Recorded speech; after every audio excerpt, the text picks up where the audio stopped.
How's it going, everybody? KG here. Today I want to give you guys a good look at the LG C5 and the BRAVIA 8 from Sony, and I want to do it from a perspective of a live commentary. So it'll be a little bit different than some of the comparisons you might have seen from me in the past. Not as structured, a little bit more of a freestyle, so to speak. And the reason why I want to do this is because I want to give you my reactions while I'm in front of the TV itself. I always record live commentary, but you just never hear it because it's just stuff that I voice over later.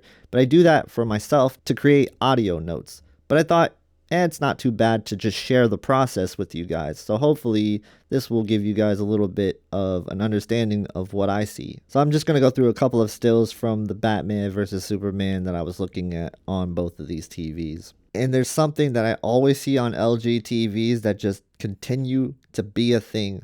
And that is this green cast that goes over top of the image. But I do notice because of this issue, skin tones can definitely seem a little bit more like the person that you're looking at on the screen is a little bit sick. At times it could seem like their face is just a little bit green, and that's something that I do notice, and I don't see it on the Sony. I think that the Sony has pretty good skin tones, but the color temperature of the Sony is going to be a little bit colder than what you see on the LG. You know, HDR impact is a really big conversation when it comes down to HDR TVs, and the C5 definitely delivers on that promise. This is a paused image, and you can see here that the LG C5 is doing a great job. If you want a similar image from the Sony, you could get it, but it comes at a cost. So if I change the HDR tone mapping from gradation preferred to off, you can see they're kind of similar in this regard. When you set it to off, it's closer to what LG is doing, but it does clip more essential details that you'd want to see in the image. So keeping it to gradation preferred is usually the best option, but it's a personal preference for you whether or not you want to do that or not. While the LG C5 is the brighter TV, you'll notice that that brightness does come with the cost. Some of the brighter colors that you'll see, of course, they will suffer like all WOLEDs when they get bright, and they'll end up having colors turn white once it gets to a certain brightness. Here's another example of the HDR impact that we see from the flames again. Let's see what happens once again if we turn off the gradation preferred option and go to off. As you can see, now it's clipping way more than it should, right? At least we're seeing some detail in the flames for the LG, and this is why you don't want to use it set to off, because it's not going to give you a very pleasant image most of the time. So yes, you will see more impact, so to speak, but at what cost? You know, at the cost of your details. So there's not really a way to do it. You could set it for gradation preferred to brightness preferred, but that's not doing the same thing that the LG does. In the future, I hope that Sony revamps their HDR tone mapping just a bit. While I like gradation preferred, especially for gaming, I do think that it could use another HDR tone mapping mode to give us more options. So going through some Spears and Munsell content, you can definitely tell that the LG C5 is the brighter TV, but once again, the visual clarity is in the favor of the Sony. So hopefully you can tell in this image of the deer. It might be a little harder to tell on YouTube, but for me, the deer definitely looks like it's more three-dimensional. It's clear. I see more detail in the fur. In the mid-range category, with these two in mind, you're going to actually run into more color banding with both the LG C5 and the BRAVIA 8 than you will with, say, the S90F. And that comes down to a combination of panel technology and what Samsung is doing with their method of cleaning up the color banding. By default, you can't do it with this Sony either. So you will get some color banding with the Sony that you won't be able to control, where the C5, you do have the option for smooth gradation, though keep in mind it does not work in game mode, where you really wish it did. So paying attention to the yellows here, I pointed this out in my S90F video. While it is going to be brighter than the BRAVIA 8 right here, the butterfly is starting to shift towards a kind of highlighter green color on the LG, where the Sony, it doesn't look like that. The yellows look a lot better, and the yellow doesn't typically look great on WOLED. You can see that here with both TVs, but it looks closer to the yellow I would expect on the Sony. Another thing is take a look at the leaf on the bottom left. Just look how much it pops out compared to the LG.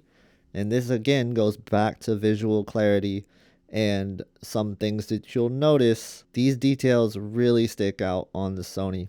Also, if you look within the wings of the butterfly, they just look way more detailed there as well. But it really will come down to whether or not you like that sharper, clearer look. Some people don't. Some people prefer it not to be clinically sharp like this. And that's the best way I could describe Sony, is they are clinically sharp. They're very similar, if you guys are paying attention to cameras at all, they're very similar to the way that they do their lenses. If you've ever seen a Sony lens, it's very sharp. It's almost too sharp at times, where some other lens manufacturers might lean towards a softer lens, a more filmic cinematic lens. So it's just a matter of what your eyes like at this point. But the industry is starting to shift towards adding more visual clarity, adding this artificial sharpness, this edge enhancement. Another great example, this looks three-dimensional on the Sony, on the LG C5, less so. And I seen the same thing with the G4 last year, where it took more of the approach Sony's taking, and the LG C4 next to it didn't have that same look. So I'm chalking it up to the processor in the LG just not operating the same way as the LG G4 and the G5's processor operates. And then here we go, the alligator test. Everybody's favorite alligator. Let me know which one you guys like better in the comments. I'd love to hear your answer.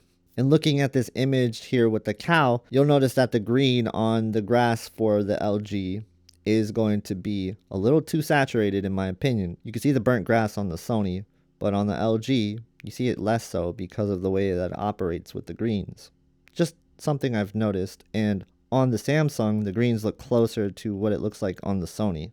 Now really quickly, I just want to let you know that I did buy both of these TVs.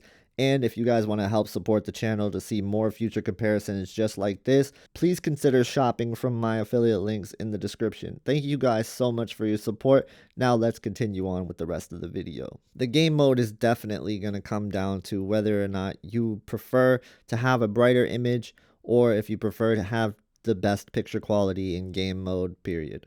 And I still stand by this. I do think that Sony TVs have the best picture quality in game mode. Now, this is Elden Ring Night Rain.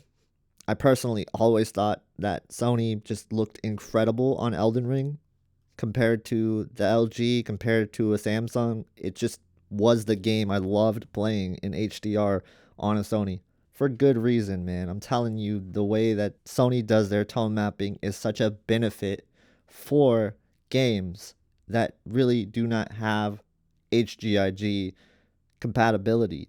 And what I mean by that is some games just do not operate off of the system menu settings. You have to set it in game, or there's just another method that they use for their HDR that's not gonna work hand in hand with the HGIG mode on an LG or a Samsung. Taking a look at the sky here, I mean, I think it's pretty evident which one looks better. Now, this is just a personal preference. What happens if we turn off HGIG? Nothing. The only way to combat that is the dynamic tone mapping on. Yes, you do get a brighter image, but at what cost? You lose a lot of what makes this game great, in my opinion. Then you're just kind of destroying the vision of Miyazaki at this point if you do that. Because, I mean, if you look at just some of the shadows being lifted here, some of the way that the highlights are going to be blown out, and just it doesn't look natural at all with this game in mind. Now, I will use dynamic tone mapping on some games because you have to, you know? And if you think this game is too dark for you, you may certainly have to, but that doesn't mean it's great looking. So yeah, unless you really, really like what dynamic tone mapping looks like, Sony delivers the better image quality. There's not a huge downside to the Sony for HDR gaming. It has always on dynamic tone mapping. It really isn't coming at a cost. And to me, it just makes games look better. Again, this is a live commentary, so if I'm all over the place, I apologize. Another game, this is Avowed. I don't really play this game, so I couldn't tell you much about it, but I could tell you that the clarity is crazy on the Sony.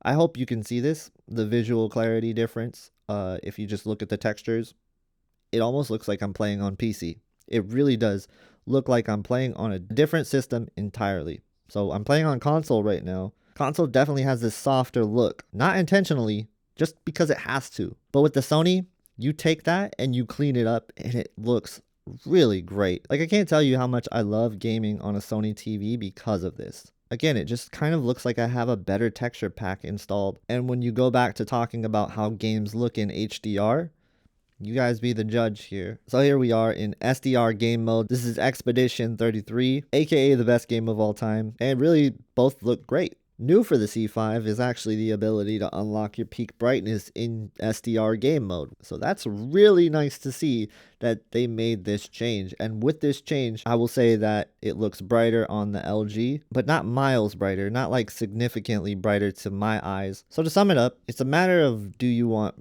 more brightness or do you want better perceived picture quality? Because for me, here's the bottom line. I think that the brightness is better on the LG. The HDR impact is certainly better on the LG. But in more real content, the Sony looks better than the LG. Because in my opinion, the Sony has better picture clarity and overall better picture quality with better color performance than what I see out of the LG C5. And personally, I think that the motion is a little bit better than what I see on the LG as well.